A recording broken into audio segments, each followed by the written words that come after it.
apuntes. Bien. Vamos a dar inicio a la conferencia del día de hoy, que se titula Israel, 70 años de milagros.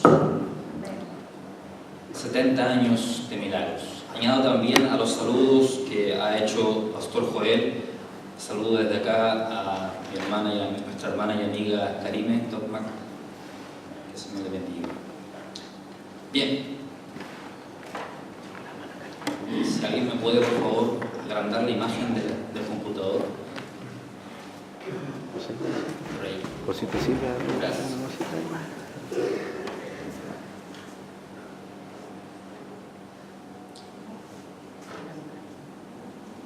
Gracias. El 14 de mayo de 1948, David Ben Gurión, en la ciudad de Tel Aviv, Israel, proclamó la independencia del Estado de Israel. Después de un largo exilio de casi 2000 años, en el cual los judíos deambularon desde un extremo de la tierra a otro, al fin podían tener un lugar propio donde habitar y crecer. Desde entonces han escrito una historia que está lejos de ser terminada, que aún está en construcción, pero que desde ya sobrepasa todos los récords que se puede imaginar. Esta tarde veremos algunos de ellos, algunos de los cuales no pueden ser catalogados menos que de milagros. El primer gran milagro del Estado de Israel es que exista el Estado de Israel. Ese es el primer milagro. La sola existencia de este pueblo desafía toda lógica. Los judíos enfrentaron los conflictos que aparecen en nuestras Biblias. La historia del pueblo de Israel, sus orígenes y su gran desarrollo para llegar a ser la nación que existe, que es hoy en día, está en nuestras Biblias. Es la historia de un pueblo que se encuentra en un libro que se llama la Biblia y que todos los cristianos y judíos del mundo tenemos. Ahí se encuentra la historia de este país. Los judíos enfrentaron muchas vicisitudes, muchos problemas que aparecen en la Biblia, pero además de todo lo que está hasta el libro de Apocalipsis, el pueblo de Israel desde ese momento hasta entonces ha soportado muchas dificultades. Casi 2000 años de persecuciones, exterminios en manos de los romanos, los musulmanes o islámicos, como nos lo refería el hermano Juan Carlos, los cruzados, la Inquisición católica romana, los comunistas también persiguieron a los judíos, para finalizar con el holocausto nazi. Además han tenido que soportar duras campañas de antisemitismo, discriminación, liberos de sangre, expulsiones, altos tributos, vulneración de derechos, guetos, los encerraban en guetos, efectuaban pogromos. ¿Alguien sabe lo que es un pogrom? Un pogrom es cuando en una mañana la comunidad de una ciudad se levanta ese día y va donde la comunidad judía para exterminarla, para ridiculizarlos, para hacerles daño físicamente. Eso es un pogrom. Los judíos hasta la actualidad siguen siendo rechazados y discriminados por el mundo y por las naciones. Ellos son acusados de hacerle daño al pueblo palestino. Son acusados de tener una conspiración mundial, de ser los que están detrás de la masonería, detrás de los Illuminati, que quieren conquistar el mundo, o como se dice acá en Chile, que ellos quieren conquistar el sur de Chile, la Patagonia, para establecer un segundo Israel, la Patagonia chileno-argentina. Esto último, así como todo lo que hemos referido anteriormente, es falso, es una mentira, es una acusación que esgrimen los detractores de Israel para dañar al pueblo judío. Por eso, la sola supervivencia del Estado de Israel es, hermanos amados, un milagro. Mark Twain, el famoso escritor, decía lo siguiente: los egipcios, los babilonios, los persas ascendieron, llenaron el planeta con ruido y esplendor, y luego se desvanecieron a una sustancia de sueño y se disiparon. Los griegos y los romanos vinieron después y ocasionaron un inmenso estruendo y se han ido. Otros pueblos han crecido y han mantenido alta su antorcha durante un tiempo, pero ésta se extinguió y ahora reposan en el crepúsculo o han desaparecido. El pueblo de Israel les vio a todos, venció a todos, y es ahora lo que fue siempre. Todas las cosas son mortales, menos el judío. Todas las otras fuerzas pasan, pero él persiste. ¿Cuál es el secreto de su inmortalidad? Eso es lo que preguntaba Mark Twain. Este milagro, estimados, toma aún mayor relevancia si nos percatamos que la creación del Estado de Israel emerge después del mayor intento de genocidio contra el pueblo hebreo en toda su historia, el Holocausto. 6 millones de judíos, una tercera parte de todos los judíos del mundo perecieron en esta masacre. 6 millones de personas. La solución final esgrimida por el nazismo llevó a cabo el exterminio de toda la población judía de Europa, en donde todo ese continente se convirtió en una verdadera cárcel mortal. El mundo contempló enmudecido las atrocidades perpetradas por los nazis y sus aliados europeos, sin hacer el menor esfuerzo para detener el proyecto de exterminio sistemático llevado a cabo en los campos de concentración. Sin embargo, tras los campos de muerte de Auschwitz, de las duchas de gas mortal, emergió poco tiempo después, el Estado de Israel. En las gráficas palabras del profeta Isaías, Yeshayahu en hebreo, ¿acaso alguien, dice el profeta en el capítulo 66, versículo 8, ¿acaso alguien ha visto algo tan extraño como esto? ¿Quién ha oído hablar de algo así? ¿Acaso ha nacido una nación en un solo día? ¿Acaso ha surgido un país en un solo instante? Pero cuando le comiencen los dolores de parto a Jerusalén, ya habrán nacido sus hijos. La Segunda Guerra Mundial terminó en 1945. Desde 1939 a 1945 se llevó a cabo el genocidio contra el pueblo judío.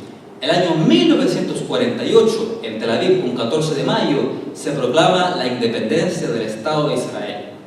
Menos de 3 años después del mayor intento de genocidio de su historia. En un solo día se proclama la independencia del Estado de Israel. En ese día, hace ya un poco más de 70 años, se cumplió Isaías 66:8. Ezequiel, el profeta Ezequiel, en esta oportunidad vamos a leer la palabra del Señor en varias ocasiones. En su capítulo 37 describe una imagen bien interesante. Aquellos que la han leído, nuestras Biblias la titulan como el Valle de los Huesos Secos. Ezequiel ve cómo hay una multitud de huesos que se encuentran en el suelo. Y Dios, a través de Ezequiel, profetiza sobre los huesos para que recobran la vida. El Señor le dice a Ezequiel que esa multitud representa al pueblo de Israel que se levanta detrás de un tiempo de muerte, se levanta detrás de un tiempo de exterminio. Luego de que Ezequiel da la palabra, los huesos toman forma, se une cada coyuntura, se ponen en esto sobre sus pies, se generan los músculos, la piel, y luego viene el Espíritu de Dios y forman el ejército de Israel. La imagen de los huesos, la imagen de Ezequiel en su capítulo 37, nos refiere a un evento puntual de toda la historia de la humanidad. La historia de la Segunda Guerra Mundial, llevado a cabo por el nazismo. Jeremías, en su capítulo 30, versículos 7 al 8, dice así: en toda la historia nunca ha habido un tiempo de terror como este. Será un tiempo de angustia para mi pueblo Israel, pero al final será salvo. Pues en ese día, dice el Señor de los ejércitos celestiales, quebraré el yugo de sus cuellos y romperé sus cadenas. Los extranjeros no serán más sus amos. El periodo del mayor sufrimiento del pueblo judío, el Holocausto, la Segunda Guerra Mundial, donde se llevaron a cabo actos de muerte realmente sorprendentes que no vale la pena aquí mencionar ni enumerar. Pero después de ese tiempo, como dice el profeta, un tiempo de angustia para Jacob, cual nunca antes había venido sobre ese pueblo. Al final de ese periodo, Israel sería salvo, Israel sería redimido. Precisamente eso fue lo que aconteció. Pocos años después, nace el Estado de Israel.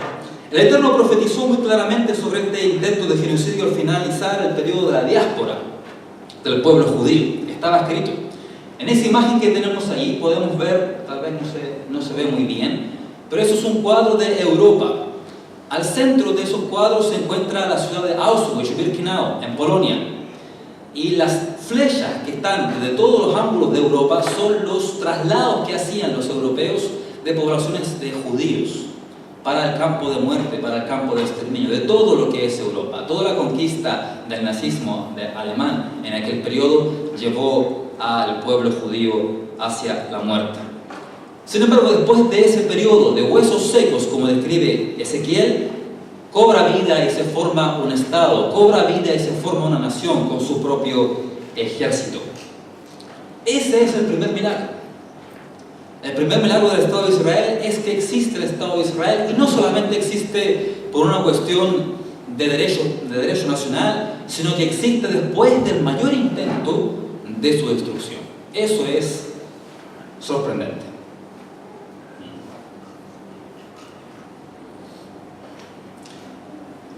Cuando ocurrió esto de la proclamación de la independencia de Israel, al día siguiente que se proclama la independencia de Israel, los estados árabes que viven alrededor de Israel proclamaron la guerra en contra del reciente nacido Estado, 1948. El pueblo judío celebró su independencia y que ya existían como nación, ya tenían una patria en el mapa, pero al día siguiente les tocó enfrentar la lucha por su supervivencia. Las naciones árabes de alrededor, todos los países que estaban alrededor, se levantaron para expulsar a los judíos y echarlos al mar. La comunidad internacional nuevamente no movió un solo dedo para poder ayudar al recién nacido Estado judío en su guerra en contra de naciones enteras árabes que estaban haciéndole la guerra. Así como en el Holocausto no ayudaron a Israel. Israel tuvo que enfrentarse a sus propias expensas frente a millones de árabes que deseaban nuevamente su exterminio. Sin embargo, la guerra duró más o menos un año y la ganó Israel. La primera guerra de Israel. No hay ningún otro país en el mundo el cual haya proclamado su independencia y al día siguiente tuviera que hacer la guerra. Siempre fue al revés. Primero se hacía la guerra por la independencia, luego se proclama la independencia. Así pasó con Chile. Israel fue al revés. Proclamó su independencia, al día siguiente tuvo que hacer una guerra de más o menos de un año de duración. Una guerra absolutamente desigual.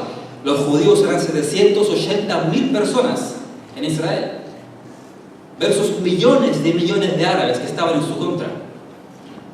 Y el Estado de Israel venció. Eso fue un milagro.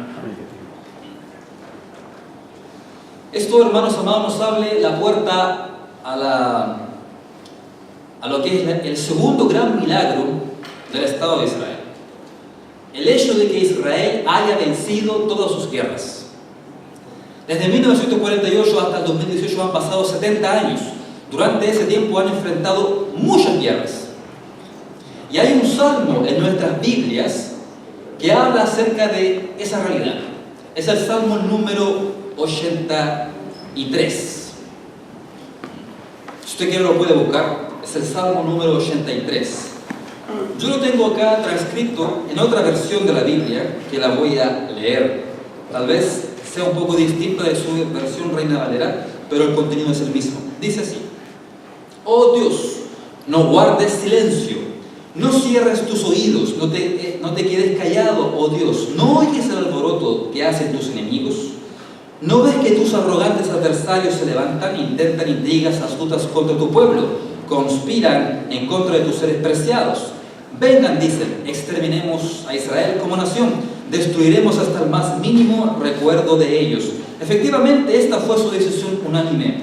Firmaron un tratado de alianza en tu contra, los edomitas, los ismaelitas, los moabitas, los agarenos, los gibeonitas, los amonitas, los amalecitas y los habitantes de Filistea y de Tiro. Asiria también se unió a ellos y se alió con los descendientes de Lot. Hermanos amados, lo que describe ahí el Salmo 83 es un conflicto, es una guerra, es el intento de las naciones que son ahí mencionadas para destruir el Estado de Israel. Eso comenzó a cumplirse, el Salmo 83, desde 1948 hasta la actualidad. Es una profecía que se ha cumplido, está en cumplimiento y se seguirá cumpliendo. Las naciones que son ahí referidas son las que están alrededor de Israel, que ustedes pueden ver en esa imagen, y son los estados árabes que están bordeando al Estado de Israel.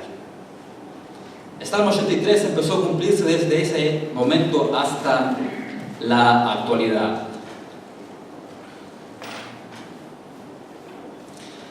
Las naciones vecinas de Israel intentaron destruir a Israel desde su principio, desde la independencia. Luego vino el conflicto del canal de Suez.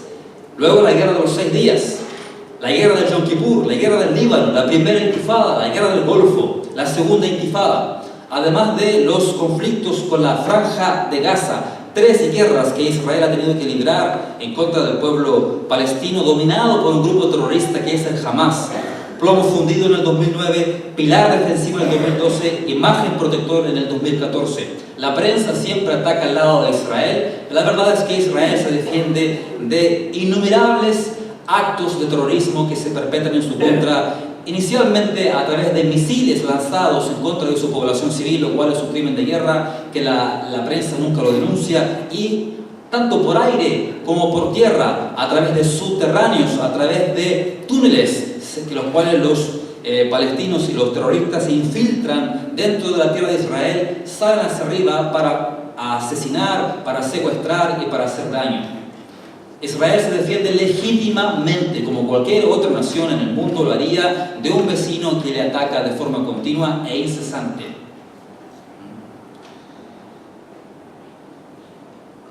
El Salmo 44 dice lo siguiente con respecto a las batallas de Israel. Tú eres mi rey y mi Dios, tú decretas las victorias de Israel. 44:4. Solo con tu poder hacemos retroceder a nuestros enemigos. Solo en tu nombre podemos pisotear a nuestros adversarios.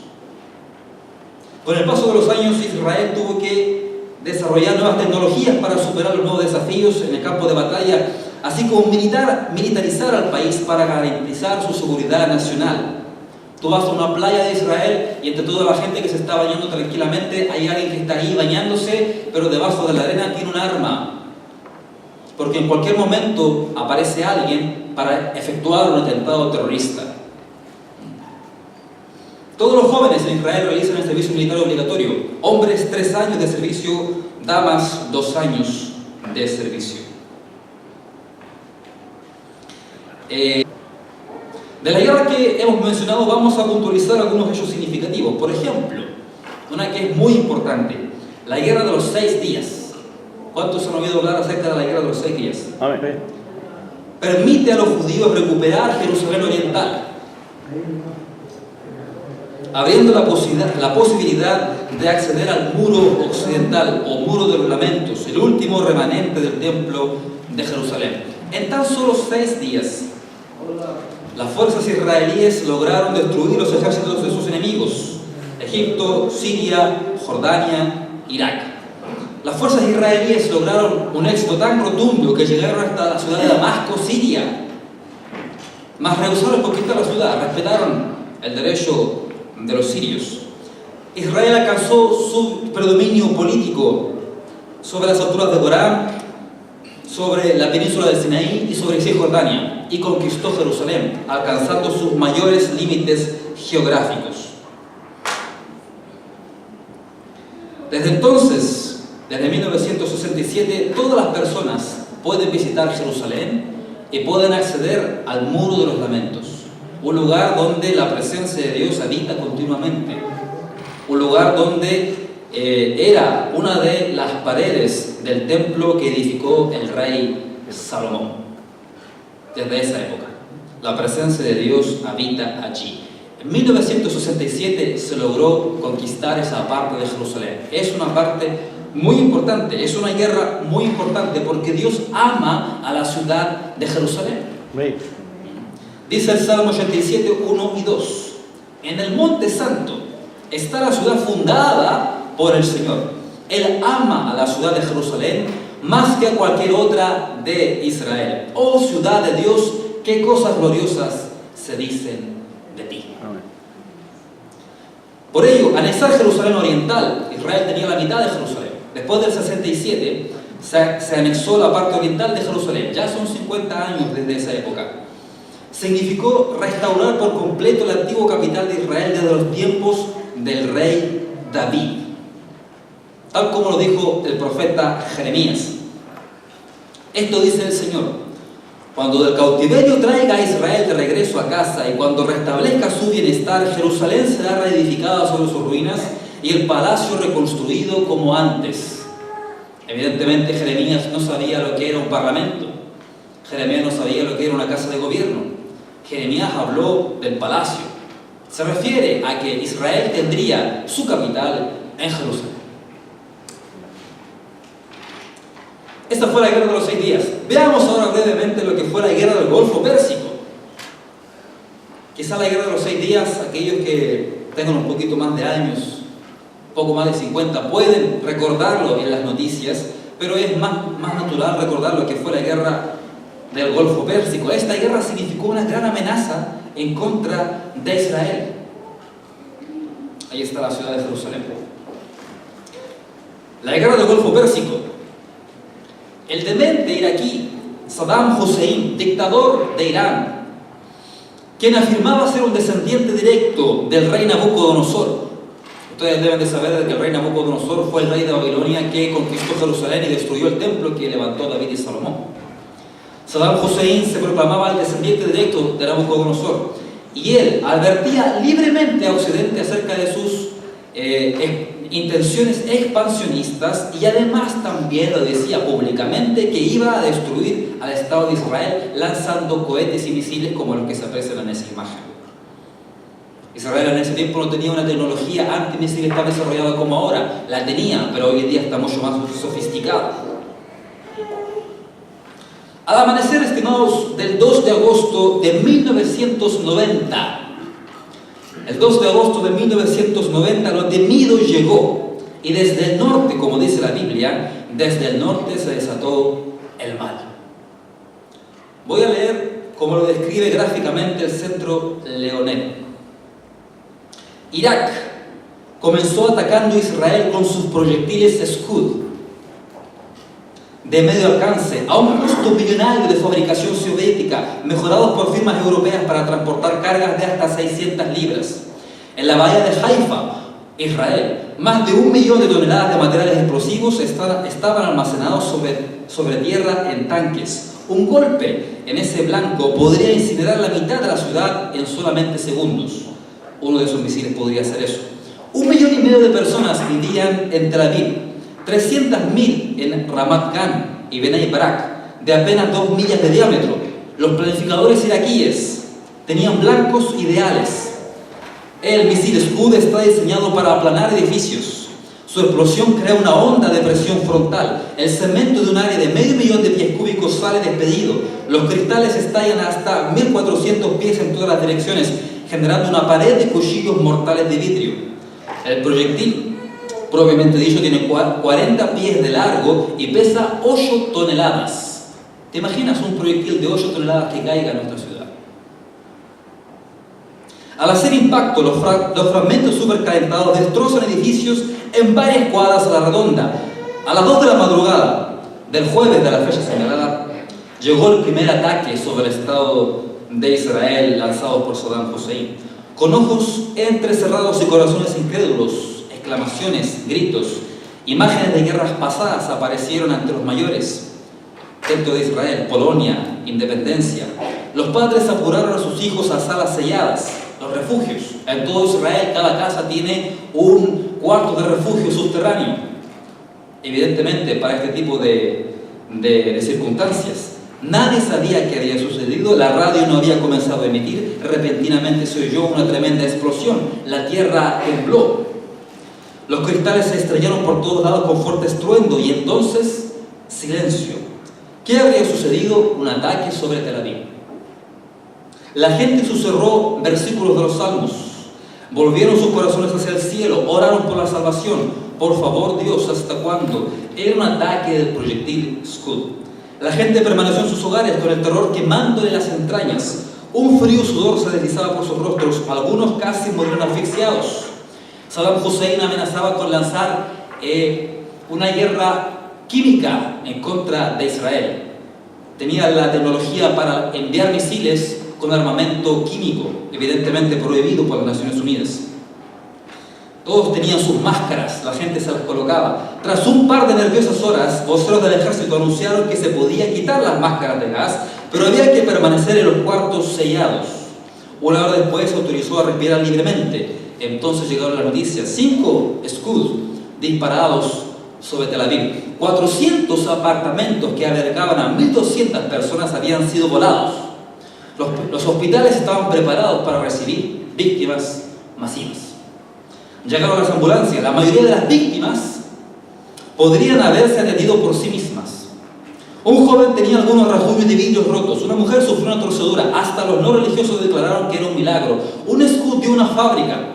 Los otros Scud erraron en el blanco sin ocasionar daños. Un misil aterrizó en el complejo de almacenaje de petróleo de alta seguridad de la planta de energía eléctrica de Tel Aviv. No ocasionó mayores daños. La cabeza balística abrió un cráter de 10 metros de diámetro, despedazando una tubería de petróleo que no había sido usada en años. Apenas unos centímetros más lejos, las tuberías en uso seguían intactas. En Haifa cayeron 9 Scud esa noche. Uno aterrizó al frente de la refinería de petróleo. Los otros 8 se hundieron en el Mediterráneo, en el mar.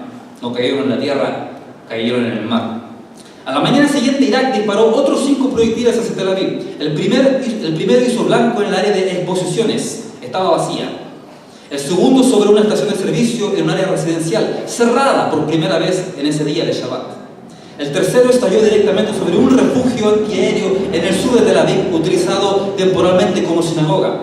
Adentro habían apiñadas 200 personas. 200 personas. La onda arrojó a la gente como muñecas. El aire se llenó de polvo y olor a pólvora. Solo la pared oriental de lo que estaba siendo usado como sinagoga, con el arca de la Torá, permaneció intacta. Ni una persona se lastimó. Cuando el primer ministro de Israel, Isaac Shamir, visitó el sitio, preguntó: ¿había gente aquí? Sí, respondió alguien, el alcalde de Tel Aviv. 200 personas, las cuales se salvaron de milagro. Durante las 6 semanas siguientes, 39 proyectiles cayeron sobre Israel. La rutina diaria de la vida fue truncada, las escuelas cerraron, los negocios cerraron, con todo no había cabezas químicas, no había armamento químico. Se destrozaron edificios, se derrumbaron rascacielos, pero milagrosamente nadie sufrió daños personales. Durante el curso de la guerra, 7.987 apartamentos, negocios e instituciones fueron dañadas en Tel Aviv, más de 2.100 fueron destruidos completamente. 6.500 personas estaban en las inmediaciones del área donde estallaron los Scud. De estas, solo 1.000 necesitaron ser trasladadas a un hospital. De estas, solo 60 tuvieron que quedarse más de unas pocas horas en el hospital. De estas, solamente 30 tenían una pierna o un brazo rotos. Había una sola víctima fatal de los misiles Scud. Hubieron incontables milagros. Por todo el mundo los judíos se reunieron fortaleciendo su fe en el creador del mundo, que los había guardado, conforme dice el Salmo: caerán a tu lado 1000 y 10.000 a tu diestra, mas a ti no llegará. Eso es lo que hace el Señor. Gloria a Dios. Madre Dios. Al finalizar esa guerra, Saddam Hussein se rindió. Dijo el primer ministro Isaac Shamir, resumiendo los sentimientos de Saddam Hussein, dijo: Saddam Hussein, fiel discípulo de Amalek, de Agag, de Amán, de Hitler, prometió incinerar la mitad de Israel.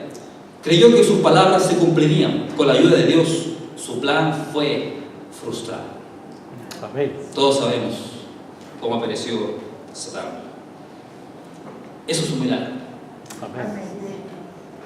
No ocurre eso en la historia. Cuando la Segunda Guerra Mundial, los aliados bombardeaban Europa, Europa quedó arrasada. Cuando Israel lo bombardeó Saddam, Israel permaneció en pie. Bien, vamos a otro gran milagro. El milagro del retorno del pueblo judío. Hermanos, parece inverosímil que en medio de tantos enfrentamientos pueda desarrollarse una nación pujante, una nación tecnológica, una nación de avanzadas. El Estado de Israel asimilaba enormes cantidades de inmigrantes judíos procedentes de todas las naciones, quienes abandonaban sus comunidades de la diáspora para retornar a su patria ancestral. Sin embargo, la seriedad de este asunto sobrecoge por su extensa referencia en la profecía bíblica, llenando decenas de textos que con mucha claridad se aplican para este tiempo en que los judíos abandonan la diáspora para emigrar al Estado de Israel. Como dice Isaías 11:11, dice así: en ese día el Señor extenderá su mano por segunda vez para traer de regreso al remanente de su pueblo, los que quedan en Asiria, en Egipto, en el sur de Egipto, en Etiopía, en Elam, en Babilonia, en Amad y todas las tierras y las costas distantes. Levantará bandera en medio de las naciones y reunirá a los desterrados de Israel. Juntará al pueblo disperso de Judá desde los confines de la tierra. Isaías capítulo 11, versos 11 al 12. Jeremías capítulo 30, verso 10 dice: así que no temas, Jacob, mi siervo, No te dejes abatir, Israel, dice el Señor, pues desde lejanas tierras los traeré de regreso a casa, y sus hijos regresarán del destierro. Israel regresará a una vida de paz y tranquilidad, y nadie los atemorizará. Jeremías 30:10 dice: ustedes, naciones del mundo, escuchen este mensaje del Señor, proclámenlo en las costas lejanas. El Señor que dispersó a su pueblo lo reunirá y lo cuidará como hace un pastor con su rebaño, pues el Señor ha rescatado a Israel de manos más fuertes. Vendrán a su tierra y entonarán canciones de alegría en las alturas de Jerusalén. Hay innumerables textos bíblicos que hablan acerca del retorno. Desde 1886 Dios viene cumpliendo su palabra.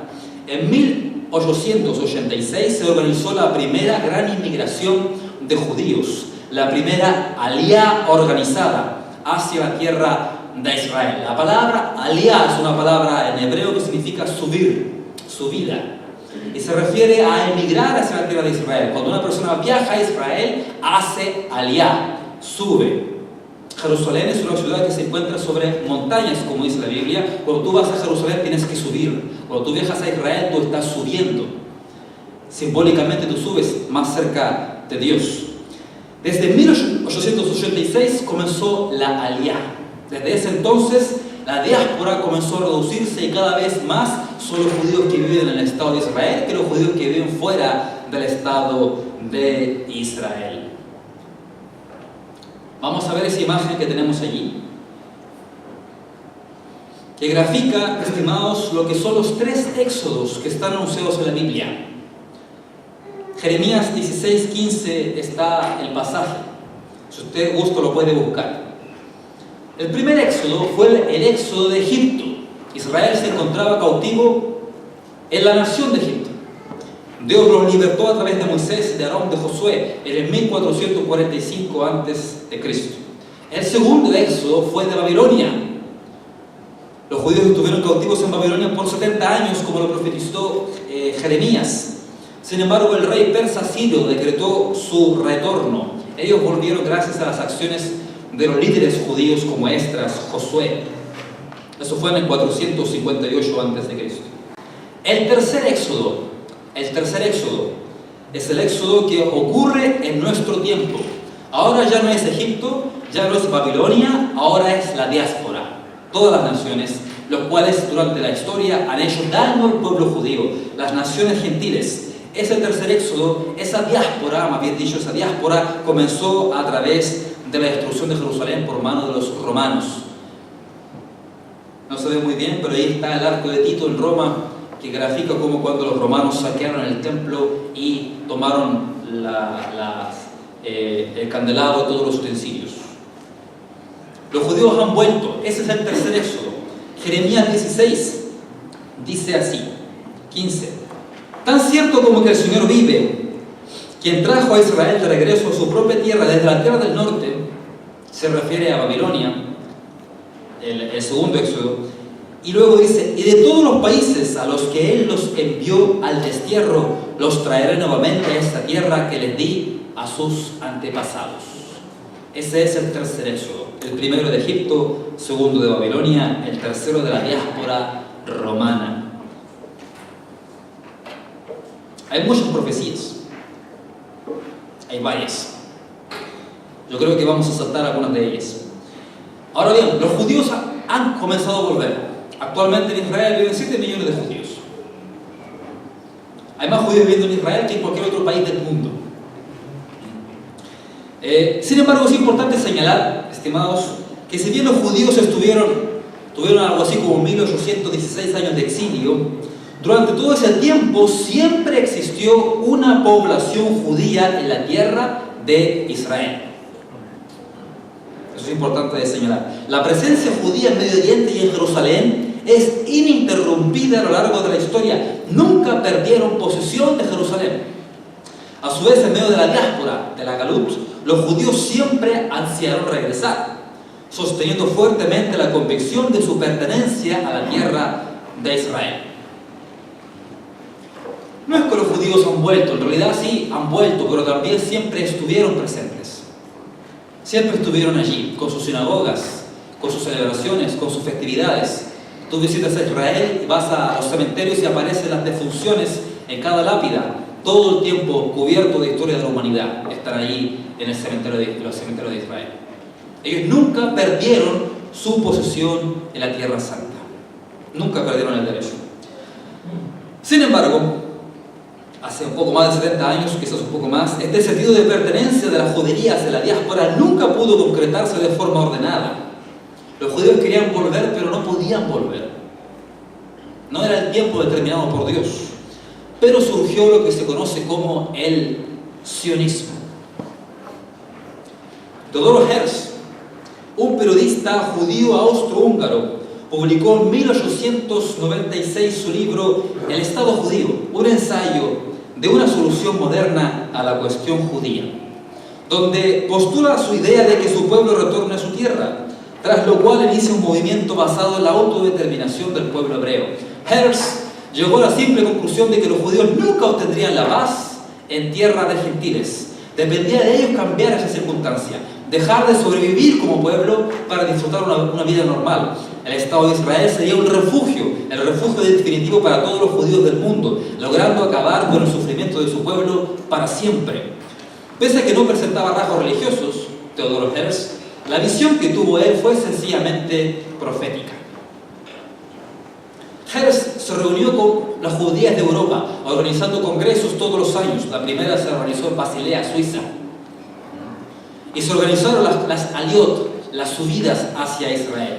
Todo judío que vuelve a Israel es porque es un judío sionista, que ha conocido la visión de este hombre que aparece en esa imagen que ustedes pueden ver. Teodoro decía de que el pueblo de Israel va a llegar a su tierra, van a formar un estado y van a vivir bien. Van a desarrollar tecnología, van a desarrollar medicina, van a ser una luz para las naciones. Eso dice su libro. Todo lo que él pensó se cumplió y aún más. La palabra de Dios en Jeremías, capítulo 32, verso 37 dice: ciertamente traeré de regreso a mi pueblo de todos los países donde los esparcí en furor, los traeré de regreso a esta misma ciudad para que viva en paz y seguridad. Sofonías 3, 18, 20 dice: reuniré a los que añoran los festivales establecidos, nunca más serán avergonzados. Sin embargo, trataré con seriedad a quienes te oprimieron, salvaré al débil, al indefenso, reuniré a los que fueron expulsados, daré gloria y renombre a los que fueron desterrados, donde quiera que hayan sido ridiculizados y avergonzados. La descripción de Sofonías es gráfica de lo que vivían los judíos en la diáspora. En ese día los reuniré, los traeré de regreso a casa, les daré un buen nombre y un nombre distinguido entre todas las naciones de la tierra, cuando ante sus propios ojos restaure su bienestar. Yo, el Señor, he hablado. Lo que dicen los profetas es que cuando Dios traiga a los judíos a su tierra, esa tierra iba a florecer, esa tierra iba a prosperar. Dice Amós capítulo 9, verso 14 al 15: traeré a mi pueblo Israel de su cautiverio en tierras lejanas, reedificarán las ciudades que están en ruinas y nuevamente vivirán en ellas. Plantarán viñedos y huertos, comerán sus cosechas y beberán su vino. Los plantaré firmemente allí en su propia tierra. Nunca más serán desarraigados de la tierra que yo les di, dice el Señor su Dios. Amén. Los profetas, he leído 3 textos solamente, anuncian que los judíos volverían de todas las naciones a su tierra y Dios los iba a plantar allí para que vivan en paz y en seguridad. Las guerras que ha vivido Israel son parte del plan de Dios. No obstante, el objetivo final será obtener la paz definitiva. Nunca más serán, dice acá la palabra, desarraigados. El Estado judío se formó para, de forma definitiva, crearse y nunca más ser destruido. Nunca más va a acontecer sobre Israel un nuevo genocidio. Nunca más va a acontecer sobre Israel una nueva catástrofe como la que ocurrió durante la Segunda Guerra Mundial o durante el tiempo de la diáspora. Dios ha redimido a su pueblo, lo ha traído de los 4 ángulos de la tierra a su refugio, Israel, para darles un tiempo de victoria, la redención de Israel, y a través de la redención de Israel, la redención de la humanidad completa. Amén. Dios tiene sus planes establecidos en su palabra. Lo que leemos en su palabra es el calendario de los acontecimientos de nuestros días.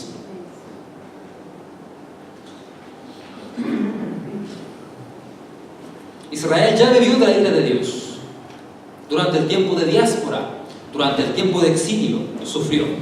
Ese es el tiempo de angustia para Jacob que dice Jeremías capítulo 30, verso 7. Lo que espera el Estado de Israel ahora solamente es obtener la absoluta paz con el pueblo palestino. Israel ya firmó un tratado de paz con Egipto. Israel no tiene guerra con Egipto. Israel ya firmó un tratado de paz con Jordania. No tiene guerra con Jordania. Líbano es imparcial. El conflicto actual es con Siria, a través de Irán en realidad, con Siria y también con Hamas en el sur, también Irán en el sur. El conflicto con los palestinos está pronto a ser solucionado. Y lo decimos el día acá y usted está de testigo. El conflicto palestino, que usted ve en las noticias, está pronto a ser solucionado. Israel obtendrá la paz con el pueblo palestino. No es un problema del pueblo de Israel, es un problema del pueblo palestino. Israel cedió la franja de Gaza. Israel les entregó Cisjordania para que ellos puedan vivir. Pero ellos no quieren vivir al lado de Israel, ellos quieren toda la tierra. Entonces hacen la guerra a Israel. Esa es la simplificación de todo el conflicto que usted puede ver en las noticias. El conflicto con Hamas, el conflicto con los palestinos, se va a terminar pronto. ¿Cómo lo sé yo? Porque lo acabamos de leer en la palabra. Está ahí anotada la Biblia. Y la Biblia es la palabra de Dios. Se cumple. Las acciones del presidente Donald Trump en este año son proféticas y son tendientes a la paz en Medio Oriente. Que él haya reconocido a Jerusalén como capital no significa que hace que Jerusalén sea la capital. Siempre fue la capital de Israel, Jerusalén. Las naciones tienen sus embajadas no en Jerusalén, que es la capital, sino en Tel Aviv, que es la segunda ciudad más grande de Israel. Algo inusual, porque todas las embajadas de las naciones se encuentran en las capitales de las naciones. Sin embargo, la embajada de Chile en Israel se encuentra en Tel Aviv. Pero Estados Unidos con Donald Trump dijo: no, vamos a mover nuestra embajada desde Tel Aviv a Jerusalén. Vamos a reconocer a Jerusalén como ciudad judía y como la capital de Israel. Eso es lo que yo llamo la ruta de la verdad, la ruta de la paz, la ruta de la justicia. Mientras se siga una ruta de verdad y de justicia, y no de concesiones, y no de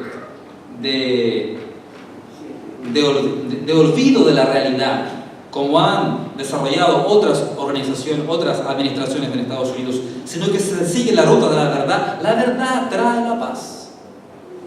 La verdad exalta la palabra. La Biblia dice que Dios va a establecer Jerusalén en justicia y en verdad. Eso es lo que estamos viendo con nuestros ojos hoy en día. Por eso Israel ha prosperado, ha sido bendecido. Israel ya descubrió gas, Israel ya descubrió petróleo, Israel vende patentes al mundo todos los días. Israel es una nación pujante. El pendrive fue una creación israelí. El celular con cámara fotográfica es una creación israelí. El Windows de Microsoft se desarrolla en Israel. La tecnología de Israel es cabeza, es punto de lanza. Es el país que tiene más computadores per cápita, que tiene más títulos técnicos universitarios per cápita del mundo, que tiene más premios Nobel per cápita del mundo. Es una nación número 1, es el país con más inventos después de China en el mundo. Y son solo 7 millones de judíos.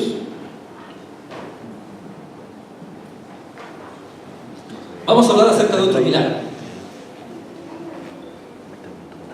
Milagros en el pueblo de Israel. Milagro de la población israelí. Vamos a ver lo que dice Ezequiel en el capítulo 36. Déjenme leerles para ustedes lo que dice Ezequiel 36, verso 33. Leer la Biblia es leer el periódico de hoy. Dice: esto dice el Señor soberano: cuando yo los limpie de sus pecados, volveré a poblar sus ciudades y se reconstruirán las ruinas. Los campos que estaban vacíos y desolados a la vista de todos, los cultivarán de nuevo. Cuando los regrese a su tierra, la gente dirá: esta tierra era baldía y ahora se parece al jardín del Edén. Las ciudades abandonadas y en ruinas ahora tienen murallas fuertes y están llenas de gente. He leído la misma Biblia de ustedes. En muchas ciudades de Israel hoy en día esa palabra se ha cumplido. Hebrón, Safed. Pero vamos a destacar la ciudad de Tel Aviv. Tel Aviv, Tel es colina, Aviv es primavera. Colina de la primavera no existía cuando los judíos volvieron a su tierra. No existía esa ciudad. Lo que ustedes ven ahí, estimados amigos, es un grupo de judíos quienes vivían en Yafo. Se juntaron allí en ese lugar, en la colina, para fundar una ciudad. Dijeron, vamos a fundar una ciudad moderna, que sea la ciudad más moderna de Israel. Se distribuyeron los pedazos de tierra en una lotería y comenzaron a trabajar, drenando los pantanos, nivelando las dunas, tal como decía la palabra de Dios. Así comenzó Tel Aviv. Esa foto que ustedes ven allí es del año 1909. Desierto, dunas, pantanos, nada. ¿Quieres ver cómo está Tel Aviv hoy en día? Amén. Así está Tel Aviv. Usted lo leyó, Ezequiel 36, 33 al 35. Imagínate, de la nada. En menos de 100 años, o sea, ya son más de 100 años en realidad, tiene Tel Aviv. Es una metrópoli. Tel Aviv es una ciudad que tiene vista al mar Mediterráneo. Es una ciudad tecnológica. Ha sido reconocida varias veces como la ciudad más inteligente del mundo. Tel Aviv. Hermanos y amigos, pese a las guerras y conflictos continuos y que en casi todas las familias israelíes hay un pariente que ha entregado su vida por el servicio de la nación, Israel es uno de los países más felices del mundo. Este año Israel puntúa en el número 11 de los países más felices del mundo, los países más alegres. Ustedes pueden ver ahí que el país más alegre del mundo es Finlandia, una nación europea, evidentemente con mucha modernidad y con muchos lujos económicos. Después viene Noruega. Según lo que yo he visto, es el 11. Juan Carlos dice que es el cuarto. Pero tenemos a los países europeos encabezando la lista. Finlandia, Noruega, Dinamarca, Islandia, Suiza, Holanda, Canadá, Nueva Zelanda, Suecia, Australia, Israel está ahí. Y es un país en guerra.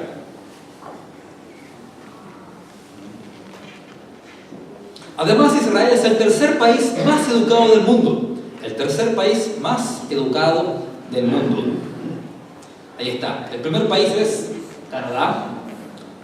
El segundo es Japón. El tercero es Israel.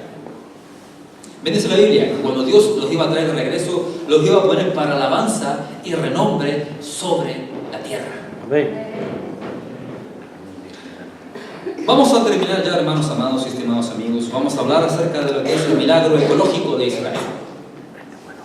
Dice Isaías capítulo 35, versos 1 al 2. Hasta el lugar desolado y el desierto estarán contentos en estos días. La tierra baldía se alegrará y florecerá el azafrán de primavera. Así es, habrá abundancia de flores, de cantos y de alegría. Los desiertos se pondrán tan verdes como los montes del Líbano, tan bellos como el Carmelo o la llanura de Sarón. Allí el Señor manifestará su gloria, el esplendor de nuestro Dios. Estimados, en el sur de Israel, en la zona de Arabá, en el desierto del Negev que caminó por ahí Abraham, llueve en el año 25 milímetros de agua. Es desierto. La temperatura asciende hasta los 50 grados centígrados en verano. Sin embargo, en el Arabá, en el sur de Israel, se produce el 60% de hortalizas y vegetales de todo Israel y se importa a Europa. Hortalizas y frutas frescas. Israel es uno de los pocos países que comenzó el siglo XXI con más árboles de los que tenía a principios del siglo XX. La organización sin fines de lucro Keren Kayemet Le Israel ha plantado más de 240 millones de árboles, incluidas unas 7.500 hectáreas anuales de bosques. Israel tiene 150 reservas naturales y 65 parques nacionales distribuidos por todo el país. Son muchos los laboratorios y los institutos en el desierto que estudian el suelo árido para hacerlo producir, para hacerlo florecer. El Estado de Israel es un 97% tierra árida. Sin embargo, ha desarrollado nuevas variedades de cultivos adecuadas en las zonas áridas y semiáridas a fin de controlar las plagas y brindar soluciones a las enfermedades de los suelos desérticos. Hermanos, el desierto de Israel floreció, tal como lo dice la palabra en Isaías capítulo 35. El desierto de Israel iba a florecer. Ahí está, el Arabá. Conservación del agua. A través del uso de novedosos métodos de riego, la agricultura israelí ha logrado mejorar la eficiencia en el uso de agua de un 64 a un 90% en comparación con los métodos tradicionales de riego por surcos. La empresa israelí Netafim fue pionera en el desarrollo del riego por goteo. Ese método, ahora aplicado en el mundo entero, ayuda a ahorrar el agua, mejora los rendimientos y protege al entorno.